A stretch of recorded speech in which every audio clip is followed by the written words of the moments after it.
नमस्कार मंडळी.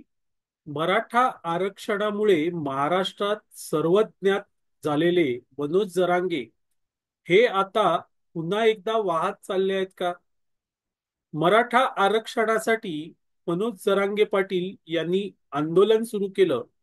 अंतरावली सराटी हे गाव महाराष्ट्रात सर्वदूर माहीत झालं, ते म्हणजे मनोज जरांगे यांच्या आंदोलनामुळे. आणि ते आंदोलन मराठा आरक्षणासाठी होतं.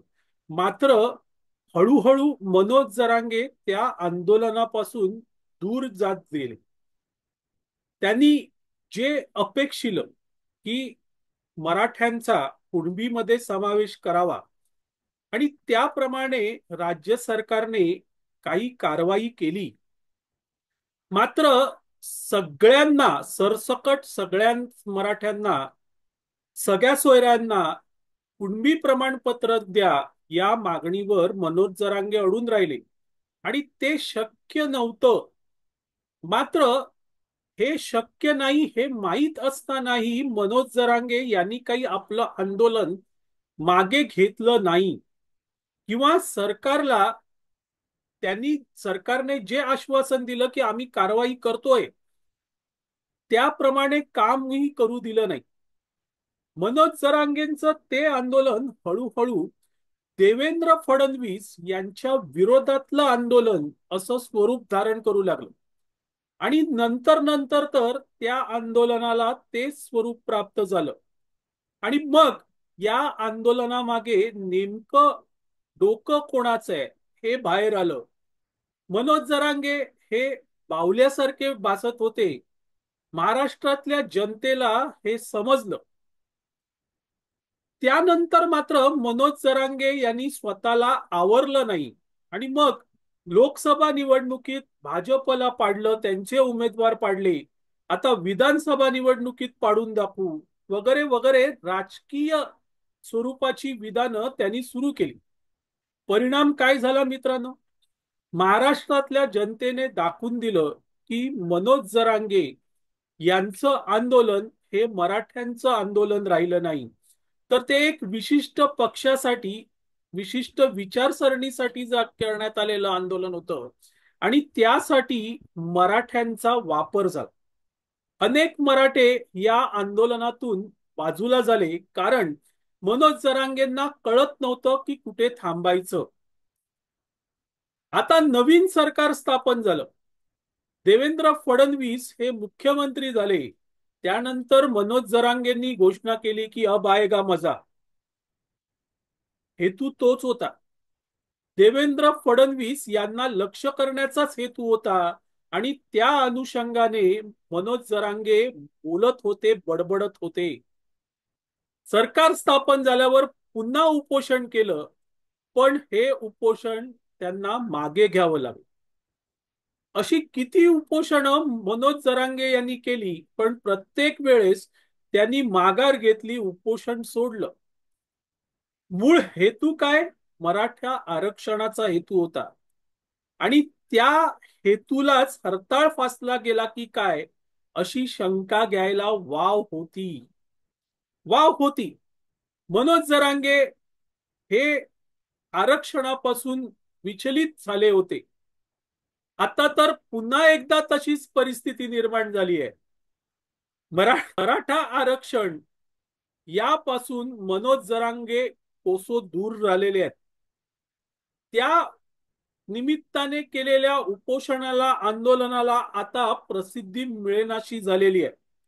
पण आतापर्यंत जरांगे पाटील हे कॅमेऱ्यात राहिले आणि ती सवय काही जात नसते मित्रांनो. कॅमेरे दूर झाल्यावर अस्वस्थता वाढते आणि त्या अस्वस्थतेमुळे पुन्हा कॅमेऱ्यात शिरण्याची हुक्की येते. तसंच काहीसं मनोज जरांगे यांचं झालं. मराठा आरक्षणाला प्रसिद्धी मिळत नाही, त्याच्या आंदोलनाला, उपोषणाला प्रसिद्धी मिळत नाही म्हटल्यावर मनोज जरांगे यांनी नवीन मुद्दा हाती घेतला आणि हा मुद्दा मस्साजोग येथील सरपंच संतोष देशमुख यांच्या हत्या प्रकरणानंतर मराठ्यांनी जे आंदोलनं केली. संतोष देशमुख हे मराठा आहेत आणि म्हणून मराठ्यांनी जी आंदोलनं केली त्यात मनोज जरांगे शिरले. पण या आंदोलनाचं नेतृत्व आमदार संतोष दस करत होते. खरं म्हणजे तिथे अ, मनोज जरांगे यांनी जाण्याची गरज नव्हती. कारण ते आंदोलन संतोष देशमुख यांना न्याय मिळवून देण्याचं आंदोलन हे धस यांनी हाती घेतलं होतं. त्यांनी हे आंदोलन उभारलं आणि मग आरोपींना अटक झाली. वाल्मिक कराड यांना अटक झाली. त्या आरोपींना मोका लावला. आता वाल्मिक कराडला देखील मोका लावलाय. याच्या चौकशीसाठी समिती नेमलेली आहे. हे सगळं सुरेश धस यांच्या आंदोलनामुळे झालेलं. पण मनोज जरांगे यांना त्या आंदोलनात प्रसिद्धी मिळते हे बघितल्यावर स्वतःला आवरता आलं नाही आणि मनोज जरांगे त्याही आंदोलनात शिरले. आता पहिलं आंदोलन म्हणजे राज्यात महायुतीची सत्ता पूर्ण बहुमताने येण्याच्या अगोदरचं आंदोलन. तिथे मनोज जरांगे यांनी देवेंद्र फडणवीस यांना लक्ष केलं होतं. आता ह्या ज्या आंदोलनात संतोष देशमुख यांच्या हत्या प्रकरणानंतर जे आंदोलन सुरू झालेलं आहे याच्यात ते आता धनंजय मुंडे यांना टार्गेट करतायत आणि त्यासाठी ते आपली सर्व शक्ती मराठा आंदोलनाची शक्ती वापरतायत. मुळात हे आंदोलन मराठ्यांना आरक्षण मिळवून देण्यासाठी सुरू झालेलं होतं. ते कुठे वाहत गेलंय बघा. ते कुठे वाहत गेलंय बघा. आणि त्याचं कारण एकमेव आहे की संतोष देशमुख हत्या प्रकरणाला प्रसिद्धी मिळते म्हटल्यावर मनोज जरांगे यांनी त्यात उडी घेतलेली आहे. आणि अशा प्रकारे मनोज जरांगे हे आता केवळ प्रसिद्धीच्या मागे लागलेले आहेत का, मूळ हेतू विसरले आहेत का, अशी शंका निर्माण झालेली आहे. आणि अर्थातच त्याला पर्यायच नाहीये. कारण ज्या पद्धतीने मनोज जरांगे वागतायत त्या पद्धती बघितली तुम्ही तर मनोज जरांगे हे वाहत चाललेले आहेत, प्रसिद्धीच्या मागे वाहत चाललेले आहेत. आणि त्याचा सगळ्यात मोठा धोका हा मराठ्यांना आहे मित्रांनो. मराठ्यांना आहे. आंदोलनासाठी मराठ्यांचा वापर झाला. आजही काही मराठा मनोज जरांगेंच्या मागे परपडतायत. जे शाणे आहेत ते बाजूला झालेले आहेत आणि मराठ्यांसाठी सरकारी योजनांचा लाभ घेत आहेत. तो लाभ त्यांना मिळतोय. तो लाभ घेऊन मराठे पुढे जात आहेत.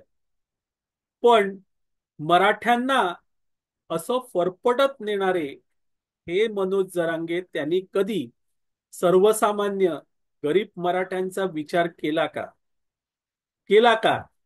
मंडळी, संतोष देशमुख हत्या प्रकरण त्यांना न्याय मिळाला पाहिजे यात दुमत नाहीये. आणि ते आंदोलन सुरेश धस करतायत.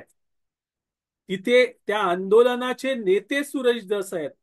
अशा वेळेस दुसऱ्या फळीचे नेते म्हणून त्या आंदोलनात शिरण्याची खरंच काही गरज मनोज जरांगेंना होती का? तिथे जाऊन ते दुसऱ्या फळीचे नेते झाले. ते आंदोलन हे धस चालवतायत. मग हे का असा प्रश्न मराठ्यांना पडलाय. असो मंडळी, तुर्तास इथे थांबतो. आपल्याला हा व्हिडिओ आवडला तर लाईक करा, शेअर करा, लक्षवेधला सबस्क्राईब करा. मी आबा माळकर आपली रजा घेतो. धन्यवाद.